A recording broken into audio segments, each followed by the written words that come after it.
this bill will also be the single most important piece of border legislation ever to cross the floor of Congress. We will hire 3,000 new Border Patrol officers and 10,000 new ICE agents. And these people are great. I tell you what, I got to know a lot of them. And we have tremendous representation. They've been for me from day one. In fact, I shouldn't say this, but they endorsed me when I first ran, almost at the beginning. And they weren't sure if they were allowed to endorse me. And they said, we don't care, we're endorsing you. But they were great, and they've been my friends ever since. But think of that. So we're going to hire 3,000 new Border Patrol officers, 10,000 new ICE agents. And, you know, these ICE guys, they go into war zones, and they're tough, and they love our country. And if you're not going to be tough, you're not going to do well. But they are tough, and they'll break into a pack, and they call them a pack. Some of these packs come out of the jails of Venezuela. They come from places that you don't want to know about. They're gang members that have been all sent in here through Biden's open door stupid policy.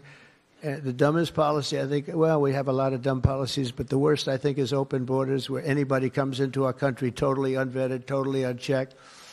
And they're drug dealers, and they're people that we don't want them. And they're murderers, you know, they're murderers. I told you, over 11,000 murderers. They're in here. 50% of those, by the way, murdered more than one person. And they came in, no check-in, no anything. It's so sad. What that man has done to this country, we should never forget it, okay? We should never, ever forget it.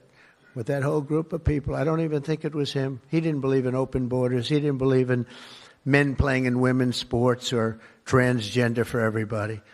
But what that group of people has done to this country will never, ever, I don't think we can ever allow history to forget it.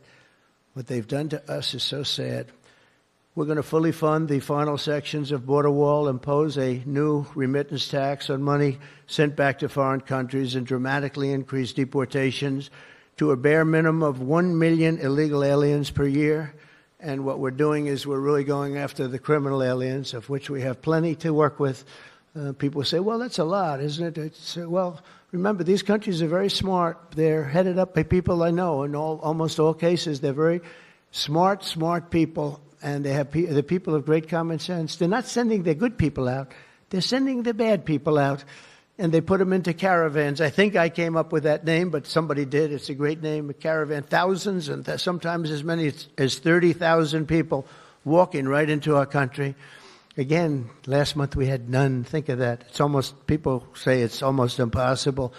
But they come in, and at a minimum, they're not people that work very hard. They're people that are on welfare. They don't want them. They don't want them. They give them to us. It's incredible what's happened, and it's so sad to see. It's so sad. It could make you just sick to your stomach when you think about it. I was going to say it could make you cry, but I like to pretend I never cry. I don't want to be a crier, but it makes you sick to think of what they did. What they did to us is just sick. And guys, if we didn't have a Tom Homan, and if we didn't have some of the guys that we have working so hard and dangerously, the country wouldn't stand a chance. But we're getting them out, not as fast as they came in, because they came in and you'd see hundreds of thousands pour into our country in a day. But we're getting them out. And